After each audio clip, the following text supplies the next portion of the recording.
Congress party maha dharna చేస్తుంది. ఇది BJP party 2014 manifesto.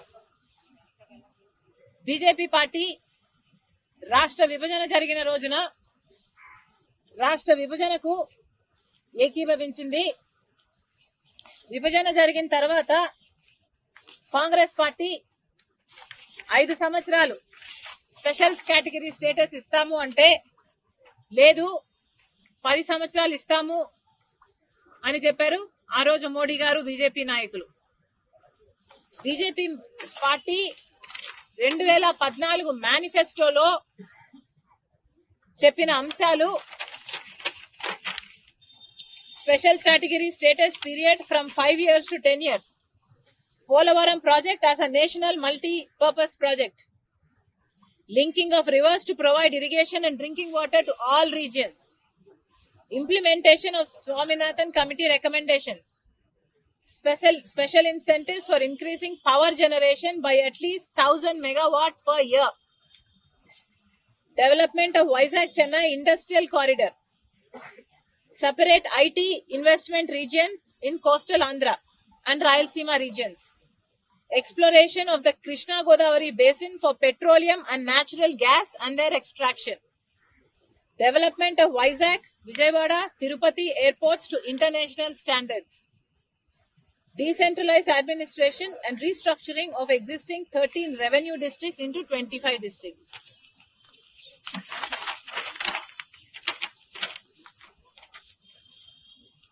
ఆ రోజు మోడీ గారు తిరుపతిలో సభ పెట్టి ఆ రోజు మోడీ గారు చెప్పిన మాట, ఆంధ్ర రాష్ట్ర ప్రజలకు ఇచ్చిన మాట, ప్రత్యేక హోదా 5 సంవత్సరాలైతే సరిపోదు 10 సంవత్సరాలైనా ఇస్తాము అని మోడీ గారు స్వయంగా తిరుపతిలో నిలబడి ఆంధ్ర రాష్ట్ర ప్రజలకు ఇచ్చిన వాగ్దానం. అలాగే మన రాష్ట్రాన్ని, ఆంధ్ర రాష్ట్రాన్ని, సీమాంధ్రను స్వర్ణాంధ్ర చేస్తానన్నాడు. పోలవరం ప్రాజెక్టు పూర్తి చేస్తామని ఆంధ్ర రాష్ట్ర ప్రజలకు మోడీ గారు స్వయంగా మాటిచ్చారు. మరి ఇవన్నీ ఏమయ్యాయి అని మోడీ గారు ఢిల్లీలో కూర్చొని ఇక్కడ కాంగ్రెస్ పార్టీ తరఫున, ఆంధ్ర రాష్ట్ర ప్రజల తరఫున కాంగ్రెస్ పార్టీ ప్రశ్నిస్తుంది. మోడీ గారు మీ అంతకు మీరే వచ్చి మా రాష్ట్రానికి 10 సంవత్సరాలు ప్రత్యేక హోదా ఇస్తామన్నారు, పోలవరం ప్రాజెక్టు పూర్తి చేస్తామన్నారు. విభజన హామీలో ఏపీ రీఆర్గనైజేషన్ యాక్ట్ ప్రకారము అదొక చట్టం. ఆ చట్టం ప్రకారం ఆంధ్ర రాష్ట్రాలకి, ఆంధ్ర ప్రజలకు ఉన్న మీరు చట్టసభల్లో కల్పించిన హక్కు ప్రత్యేక హోదా. ప్రత్యేక హోదాయే కాదు, పోలవరం ప్రాజెక్టు పూర్తి చేస్తామన్నారు, రాజధాని ఒక క్యాపిటల్ సిటీ కడతామన్నారు, 10 సంవత్సరాలకు హైదరాబాద్ రాజధాని కామన్ క్యాపిటల్ గా ఉంటుంది అన్నారు, 10 సంవత్సరాలకు అది సీజ్ అవుతుందన్నారు. ఈ లోపల ఒక కొత్త క్యాపిటల్ కడతామని ఆ రోజు యాక్ట్ లో పేర్కొన్నారు. 10 సంవత్సరాలు అయ్యేపోయింది. ఇప్పటికీ హైదరాబాదు కామన్ క్యాపిటల్ కాదు, అది అయిపోయింది.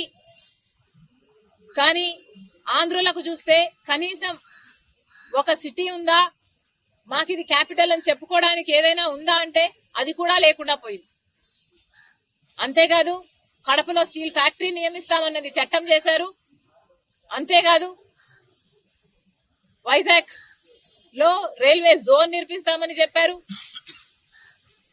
దుగ్గిరాజపట్నంకి పోర్ట్ నిర్మిస్తామని చెప్పారు, special economic package for north Andhra and Rayalaseema అని చెప్పారు, Vizag to Chennai industrial corridor అని చెప్పారు. ఇవన్నీ యాక్ట్ లో పేర్కొన్న అంశాలు. అంటే ఇవన్నీ చట్టంలో పేర్కొన్న అంశాలు, ఆంధ్ర రాష్ట్రానికి, ఆంధ్ర ప్రజలకు చేయాల్సిన అంశాలు. భారతదేశము ఒక చట్టం చేసి పార్లమెంట్ లో, కేబినెట్ లో అది పాస్ చేసి ఇది చట్టం చేసిన విషయం. కానీ ఈరోజు అధికారంలో బీజేపీ పార్టీ ఉంది. బీజేపీ పార్టీకి ఇన్ని వాగ్దానాలు ఇచ్చి కూడా ఎలక్షన్లప్పుడు మా దగ్గరకు వచ్చి మా ఓట్ల కోసం మీరు పెట్టిన మీటింగ్లలో దంచి దంచి చెప్పారు. ఇవేవి నిలబెట్టుకోకపోగా ఆంధ్ర రాష్ట్ర ప్రజలకు ఈరోజు ద్రోహం చేస్తూ ఆఖరికి విశాఖ స్టీలుని కూడా ప్రైవేటైజ్ చేసే ప్రమాదం ఉంది అంటే, అంత భయాందోళన మీరు కలిగిస్తున్నారు అంటే ఇంకా మీరు నాయకులు ఎలా అవుతారు? అసలు మీది పరిపాలన ఎలా అవుతుంది అని ఆంధ్ర రాష్ట్ర ప్రజలు అడుగుతున్నారు. గుర్తుపెట్టుకోవాల్సిన విషయం ఏమిటంటే, ఆంధ్ర రాష్ట్ర ప్రజలు ఒక్క సీటు కూడా బీజేపీ పార్టీకి ఇవ్వలేదు, ఒక ఎమ్మెల్యే కూడా బీజేపీ పార్టీకి ఇవ్వలేదు, ఒక ఎంపీ కూడా బీజేపీ పార్టీకి ఇవ్వలేదు. అయినా కూడా ఈరోజు బీజేపీ పార్టీ ఆంధ్ర రాష్ట్రంలో రాజ్యం ఏలుతుంది. ఎందుకంటే ఇంతకు ముందున్న ముఖ్యమంత్రి చంద్రబాబు గారైనా, ఇప్పుడున్న ముఖ్యమంత్రి జగన్మోహన్ రెడ్డి గారైనా బీజేపీ పార్టీకి పూర్తిగా గులాంగిరి చేస్తున్నారు. కాబట్టి మొత్తం ఆంధ్ర రాష్ట్రాన్ని మోడీకి బానిసలుగా చేసే ప్రయత్నం చేస్తున్నారు. ఇది ఎక్కడి న్యాయం అని అడుగుతున్నాం. చంద్రబాబు గారు స్పీకర్లో చంద్రబాబు గారు స్వయంగా చెప్పిన మాట, how do I play this? Special status ఇవ్వాలి. 5 సంవత్సరాలు ఇచ్చారు. నేను నరేంద్ర మోడీ గారిని కోరుతున్నా, 15 సంవత్సరాలు ఇవ్వండి. 5 సంవత్సరాల్లో ఇండస్ట్రీ అవ్వాలంటే 2-3 ఏళ్ళు అవుతుంది. అది ప్రారంభమయ్యే లోపల ఆ స్టేటస్ పోతే మళ్లీ అభివృద్ధి ఆగిపోతుంది. అందుకని కనీసం 15 సంవత్సరాలు స్పెషల్ స్టేటస్ ఇవ్వమని చెప్పి వారిని కోరుతున్నా. ఏదైనా ఖర్చులున్నా నమ్మి అలసిపోయాము అని చెప్పండి. ఇక ఎవరిని ఇది ఇప్పుడు ముఖ్యమంత్రి జగన్మోహన్ రెడ్డి గారు. మనమే తెచ్చుకుందాం. ప్రతి ఓటు వైఎస్ఆర్ కాంగ్రెస్ పార్టీకే పడేట్టుగా మనమంతా కూడా గ్రామాలలో చెప్పుకుందాం. 25 ఎంపీ స్థానాలు మొత్తం మనమే పెట్టుకుందాం. మనకే 25 ఎంపీ స్థానాలు మనమే తెచ్చుకున్న తర్వాత ఆ తర్వాత కేంద్రంలో ఎవరు ప్రధానమంత్రి కావాలనుకున్నా కూడా వాళ్ళకి మనం చెప్పేది ఒకటే, ఎప్పుడో చేస్తాము అంటే మేము నమ్మం. నువ్వు సంతకం పెట్టు, ఆ తర్వాత మద్దతిస్తాము అని చెప్పి చెప్తాం. 25 ఎంపీ స్థానాలు మనమే తెచ్చుకుందాం. ఆ తర్వాత ప్రత్యేక హోదా ఎలా రాకుండా పోతుందో కూడా గట్టిగా చూస్తామని చెప్పి కూడా చెప్పండి.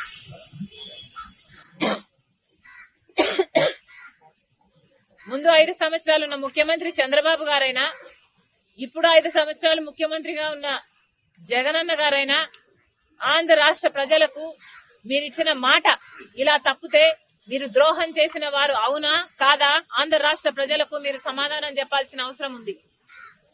ఈరోజు బీజేపీ పార్టీ ఆంధ్ర రాష్ట్రాన్ని మరీ హీనంగా, కనీసం ఆంధ్ర రాష్ట్ర ప్రజలని మనుషులుగా కాదు పురుగులుగా చూస్తున్నా కూడా మీ అందరూ అంటే మొత్తం అంతమంది ఎంపీలు అంటే 25 ఎంపీలు ఉన్నారు ఆంధ్ర రాష్ట్రానికి.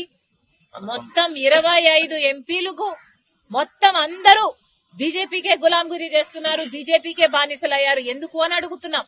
పోనీ బీజేపీ పార్టీ మనకేదైనా మేలు చేస్తుంటే మీరు ఇంతగా బీజేపీ పార్టీకి గులాంగిరి చేసినా ఆంధ్ర రాష్ట్ర ప్రజలు ఏమీ అనుకునేవారు కాదు. కానీ మనకు పోలవరం అవసరం లేదా?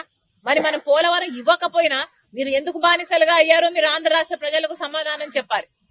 మనకు ఒక రాజధాని ఇవ్వకపోయినా మీరు ఎందుకు బీజేపీకి గులాంగిరి చేస్తున్నారో ఆంధ్ర రాష్ట్ర ప్రజలకు సమాధానం చెప్పాలి. ప్రత్యేక హోదా అన్నది మనకు సంజీవిని లాంటిది అని ఈ నాయకులే చెప్పారు.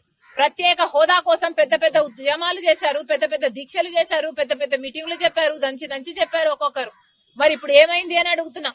ప్రత్యేక హోదా ఎంత ముఖ్యమో ఈ నాయకులకి తెలియదు అని కాదు, ఈ నాయకులకు మొత్తం తెలుసు. ప్రత్యేక హోదా ఉంటే ఉత్తరాఖండ్ లో 2000 పరిశ్రమలు వచ్చాయి, హిమాచల్ ప్రదేశ్ లో 10,000 పరిశ్రమలు వచ్చాయి.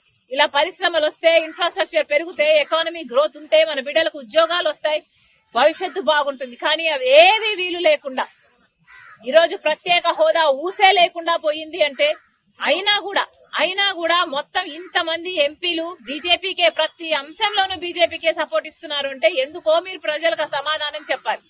మీ మధ్య ఉన్న ఒప్పందం ఏమిటో ప్రజలకు సమాధానం చెప్పాలి. ఎందుకు బీజేపీకి ఇంతగా అమ్ముడుపోయారో ప్రజలకు సమాధానం చెప్పాలి.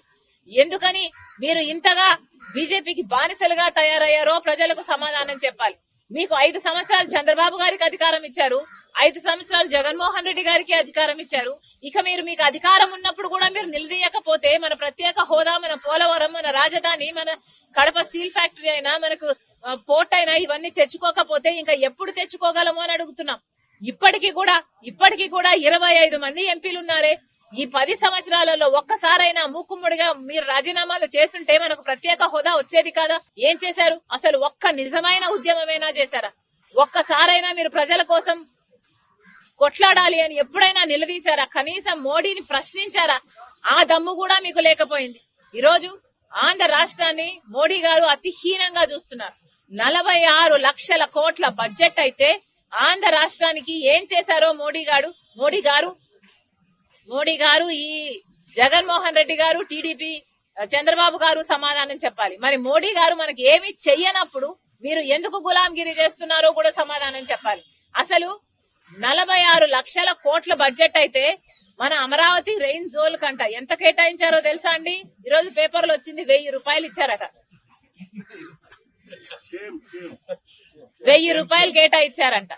అంటే మనకు 25 ఎంపీలు ఉన్నారు, ఇంకొక 6 మంది రాజ్యసభ ఎంపీలు ఉన్నారు. మొత్తం 31 మంది ఎంపీలుంటే తలా 33 రూపాయలు తీసుకొచ్చారనమాట. ఇంతకంటే సిగ్గుమాలిన పని ఇంకేమైనా ఉందా? ఈ 33 ఎంపీలు మీ జన్మ సార్థకమయ్యేది కదా మీరు ప్రత్యేక హోదా కోసం కొట్లాడుంటే. కనీసం ఒక్కసారైనా ప్రశ్నించారా? ఒక్కసారైనా మీరు కొట్లాడారా? ఒక్కసారైనా మీరు గొంతు విప్పారా? ప్రత్యేక హోదా ఎంత అవసరమో మీకు తెలిసి కూడా ప్రజల చేత మీరు ఓట్లేయించుకున్నారు అన్న ఇంగితం కూడా లేకుండా, కనీసం ఆ ప్రజలకు కనీస కృతజ్ఞత లేకుండా మీ స్వలాభం కోసము ప్రజలను తాకట్టు పెట్టారంటే ఇంకా మిమ్మల్ని నాయకులు అని ఎలా అనుకోవాలి? మళ్ళీ చెప్తున్నా, ప్రత్యేక హోదా ఆంధ్ర రాష్ట్రానికి చాలా అవసరం. కాంగ్రెస్ పార్టీ ప్రత్యేక హోదా కోసం మొదటి నుంచి కొట్లాడుతూనే ఉంది. 1 కోటి సంతకాలు సమకూర్చింది ప్రత్యేక హోదా కోసం కాంగ్రెస్ పార్టీ. ప్రతి సంవత్సరం బీజేపీ పార్టీ ప్రధానమంత్రికైనా, అటు హోంమంత్రికైనా, అటు ఫైనాన్స్ మినిస్టర్ కైనా లెటర్లు ఇస్తూనే ఉన్నారు. ఎక్కడ వీలైతే అక్కడ, ఎక్కడ చేతనైతే అక్కడ సభలు పెడుతూనే ఉన్నారు, ప్రత్యేక హోదా కోసం కొట్లాడుతూనే ఉన్నారు. కానీ ఆంధ్ర రాష్ట్రంలో కాంగ్రెస్ పార్టీకి బలం లేకపోవడం వల్ల ఈరోజు కాంగ్రెస్ పార్టీ ఒక ధర్నా చేసి మేము చెప్పాల్సి వస్తుంది తప్ప సభల్లో చెప్పే ధైర్యం, సభల్లో చెప్పే అధికారం మాకు లేకపోయింది. కానీ ఈ రోజు వరకు కూడా స్టేట్ అసెంబ్లీకైనా కూడా, ఇక్కడ సెంట్రల్ లో లోక్సభ అయినా కూడా మీరు స్టేట్ రిప్రజెంటేటివ్స్ అయ్యుండి, ఎమ్మెల్యేలు అయ్యుండి, ఎంపీలు అయ్యుండి మీరు ఎందుకు గొంతు విప్పడం లేదో ఆంధ్ర రాష్ట్ర ప్రజలకు సమాధానం చెప్పాలి. అంతేకాదు రాహుల్ గాంధీ గారు మరి ముఖ్యంగా చెప్పడం జరిగింది, ఆంధ్ర రాష్ట్రానికి న్యాయం జరగాల్సిన అవసరం ఉంది. రాహుల్ గాంధీ గారు ప్రధానమంత్రి అయిన వెంటనే మొట్టమొదటి సంతకం ఆంధ్ర రాష్ట్రానికి ప్రత్యేక హోదా మీద పెడతానని మాటిచ్చారు. ఈ రోజు ప్రత్యేక హోదా పట్ల ఎవరికైనా చిత్తశుద్ధి ఉంది అంటే అది ఒక కాంగ్రెస్ పార్టీకి మాత్రమే ఉంది అన్నది నిజం. మేము ప్రత్యేక హోదా కోసం కొట్లాడుతూనే ఉంటాము. ఈ ధర్నాతో ఆగేది కాదు. ఇది ప్రత్యేక హోదాయే కాదు, యాక్ట్ లో రూపొందించిన అన్ని అంశాలు, పోలవరం అయితేనేమి, కడప స్టీల్ ఫ్యాక్టరీ అయితేనేమి, పోర్ట్ అయితేనేమి, రాజధాని అయితేనేమి, ఇలాంటి ప్రతి ఒక్కటి మేము సాధించుకునేంత వరకు కాంగ్రెస్ పార్టీ విశ్రమించదు. మేము కొట్లాడుతూనే ఉంటాం, ఎంత వరకైనా వెళ్తాం. మళ్ళొక్కసారి ఇక్కడ ఢిల్లీ నగరంలో కూర్చొని ధర్నా చేస్తున్నాం. ఈరోజు కాంగ్రెస్ పార్టీ నిన్న ప్రెసిడెంట్ చేస్తున్న అడ్రస్ లో, పార్లమెంటరీ అడ్రస్ లో మీరు ప్రత్యేక హోదా గురించి మాట్లాడండి అని అడిగితే కనీసం లెక్క కూడా పెట్టలేదు. అంటే ప్రెసిడెంట్ అడ్రస్ లో ఆంధ్ర రాష్ట్రం గురించి అసలు లెక్కే పెట్టలేదు, అసలు మెన్షనే చేయలేదు. అంటే మీకు ఎంత ప్రేమ ఉందో అర్థమవుతూనే ఉంది ఆంధ్ర రాష్ట్ర ప్రజలంటే బీజేపీకి గాని, ఆ బీజేపీకి సపోర్ట్ చేస్తున్న వైసీపీకి గాని, తెలుగుదేశం పార్టీకి గాని. ఈరోజు మళ్ళీ కాంగ్రెస్ పార్టీ ఒక అడ్జర్న్మెంట్ మోషన్ మూవ్ చేస్తుంది. సోమవారం అది వస్తే బాగుంటుంది. దాంట్లో స్పెషల్ స్టేటస్ గురించి డిస్కషన్ కోసం అడ్జర్న్మెంట్ మూవ్ చేసింది ఈ రోజు కాంగ్రెస్ పార్టీ. దానికి కూడా అన్ని పార్టీలు మద్దతు ఇవ్వాలి. ఒక వైసీపీ, తెలుగుదేశం పార్టీ అయితే కుమ్మడిగా రాజీనామాలు చేయండి. ఇంతమంది ఎంపీలు ఉన్నారు ఇక్కడ, అంతమంది ఎమ్మెల్యేల మీ బలం ఉంది అక్కడ, మరి మీరు ఇంత ఉండి కూడా మీరు ప్రజలకు ఏం చేయకపోతే మీరు అసలు నాయకులు కాదు, మీకు అసలు ప్రజల పట్ల చిత్తశుద్ధి లేదనే అనుకోవాలి.